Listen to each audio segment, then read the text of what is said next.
ಹೇಗೆ ಫಲ ಕೊಡುತ್ತೆ ಕರ್ಮ? ಯಾರೋ ಹೊಸದವರಿಗೆ ಅನ್ನ ಹಾಕಿದರೆ ಪುಣ್ಯ ಬರುತ್ತೆ, ಮುಂದೆ ಯಾವತ್ತೋ ನಮಗೆ ಅಂಥದ್ದೇ ಒಂದು ಮುಷ್ಟಾನ್ನ ಪ್ರಾಪ್ತಿ ಆಗುತ್ತೆ ನಮಗೆ ಅಂತ. ಅದು ಹೇಗಾಗುತ್ತೆ? ಅದ್ರ ವಿಜ್ಞಾನ ಏನು ಅಂತ ಬರೋದು ಹೇಗೆ? ಏನಕ್ಕೇನು ಸಂಬಂಧ? ಎಲ್ಲಿಂದ ಎಲ್ಲಿಗೆ ಕೊಂಡಿ? ಯಾರಿಗೋ ಒಂದು ಏಟು ಹಾಕಿದರೆ, ಯಾರಿದ್ದು ಕಣ್ಣು ತೆಗೆದ್ರೆ ಮುಂದೊಂದು ದಿವಸ ನಮಗೆ ಕುರುಡು ಬರುತ್ತೆ. ಯಾಕೆ ಅಂದರೆ ಅದಕ್ಕೆ ಈ ಥರ ಹೇಳ್ತಾರೆ ಬಲ್ಲವರು. ಇದಕ್ಕೆ ನಿಮ್ಮ ಪುಸ್ತಕದಲ್ಲಿ ಸಿಗೋದಿಲ್ಲ, ಬಲ್ಲವರು ಇದನ್ನು ಹೇಳುವಂಥದ್ದು. ಅಂಥವ್ರ ಕಡೆಯಿಂದ, ಜ್ಞಾನಿಗಳು, ಬಲ್ಲವರು, ವಿವೇಕಿಗಳು, ಅಂಥವ್ರ ಕಡೆಯಿಂದ ಸಿಗೋವಂಥದ್ದು. ಪುಸ್ತಕ ಹುಡುಕ್ಬೇಡಿ, ಯಾಕೆ ಅರ್ಥ ಆಗತ್ತೆ ಆದರೆ ಕೇಳಿದ ಮೇಲದು. ಈಗ ನಾವು ಅಂತಿದ್ದೀವಲ್ಲ, ಇದು ಪೂರ್ತಿ ದೇವತಾಮಯ ಇದು ಅಂತ ಒಪ್ಕೋತಿರಲ್ವಾ? ಪೂರ್ತಿ ದೇವತೆಗಳು ತುಂಬಿದ್ದಾರೆ. ಸೃಷ್ಟಿಯೂ ಕೂಡ ಹಾಗೆ, ಎಲ್ಲೆಲ್ಲೂ ದೇವತೆಗಳಿದ್ದಾರೆ. ನಮ್ಮಲ್ಲಿಯೂ ಕೂಡ ಪೂರ್ತಿ ಸಾಧ್ಯಂತ ದೇವತೆಗಳಿದ್ದಾರೆ. ಒಪ್ತೀರಾ? ಅವರೇ ನಡೆಸ್ತಾರೆ ಇದನ್ನು. ಈ ದೇಹ ಯಂತ್ರವನ್ನು ಕೂಡ ಅವರೇ ನಡೆಸ್ತಾರೆ, ಸೃಷ್ಟಿ ಯಂತ್ರವನ್ನು ಕೂಡ ಅವರೇ ನಡೆಸ್ತಾರೆ ಅಂತ. ಒಂದೊಂದು ಜೀವವು ಸಮಸ್ತ ದೇವತೆಗಳ ನೆಲೆ. ನಾವು ಹೌದು, ಬೇರೆ ಜೀವಗಳು ಹೌದು, ಸೃಷ್ಟಿ ಕೂಡ ಹೌದು, ಸಮಸ್ತ ದೇವತೆಗಳ ನೆಲೆ. ನಮ್ಮ ಶರೀರ ಮನಸ್ಸುಗಳೆಲ್ಲ ದೇವತೆಗಳಿಂದಲೇ ತುಂಬಿದೆ. ಅವರೇ ಎಲ್ಲದನ್ನು ನಡೆಸೋರು.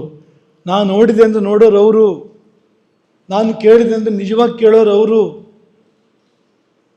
ಅವ್ರ ಮೂಲಕ ನಮಗೆ ಕೇಳೋದು, ನಾವೇ ನಮಗೆ ಕೇಳೋಕ್ಕಾಗಲ್ಲ. ಕೇವಲ ಜೀವ ಅದು ಶುದ್ಧ ರೂಪಕ್ಕೆ ಹೋದರೆ ಬೆಳಕು ಅಷ್ಟೇ ಅದೊಂದು.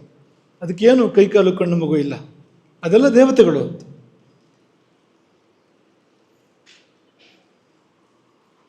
ಉದಾಹರಣೆಗೆ ಕಣ್ಣುಗಳು ಅಂದರೆ ಸೂರ್ಯ, ಅಲ್ಲಿ ಸೂರ್ಯ ಕೆಲಸ ಮಾಡ್ತಾ ಇದ್ದಾನೆ ಕಣ್ಣುಗಳಲ್ಲಿ.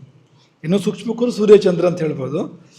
ಸೂರ್ಯ ಕೆಲಸ ಮಾಡ್ತಾ ಇರೋದ್ರಿಂದ ನಾವು ನೋಡ್ತಾ ಇದ್ದೀವಿ ಅಂತ. ಸೂರ್ಯ ನೋಡ್ತಾ ಇದ್ದಾನೆ, ಹಾಗಾಗಿ ನಮಗೆ ಕಾಣ್ತಾ ಇದೆ.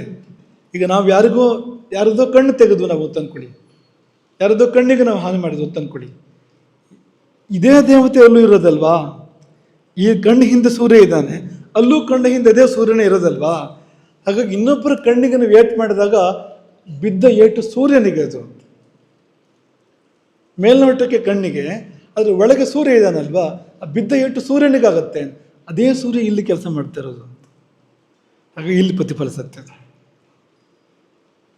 ಈ ಇರೋ ಕರ್ಮ ತೀರೋವರೆಗೂ ಕಾಯ್ತಾ ಇರುತ್ತೆ ಅದು. ಆ ಕರ್ಮ ನಮ್ಗೆ ವಾಪಸ್ ಫಲ ಕೊಡೋ ಹೊತ್ತಿಗೆ ಕಣ್ಣು ಹೋಗುತ್ತೆ. ಅದು ಬೇರೆ ಏನೂ ಇಲ್ಲ. ಕೊಂಡಿ ಯಾವುದು ಅಂದರೆ, ಇಲ್ಲಿ ಯಾವುದಿದೆಯೋ ಅಲ್ಲಿಯೂ ಅದೇ ಇದೆ ಅಂತ.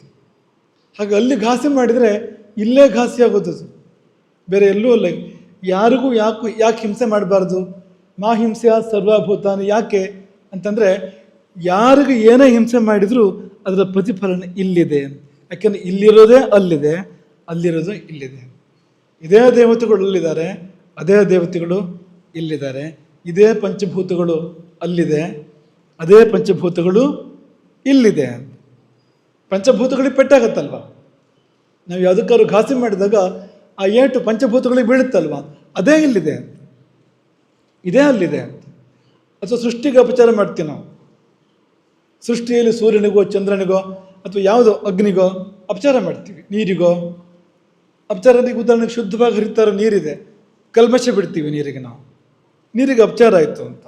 ಅದೇ ನೀರು ತಾನೇ ಇಲ್ಲೂ ಇರೋದು, ನಮ್ಮೊಳಗೂ ಕೂಡ ಜಲತತ್ವವೇ ತಾನೇ ಇಲ್ಲೂ ಇರೋದು. ಇಲ್ಲಿ ಪ್ರತಿಫಲಿಸುತ್ತೆ ಅದು, ಇಲ್ಲಿ ಪುನಃ ವ್ಯಕ್ತ ಆಗತ್ತೆ.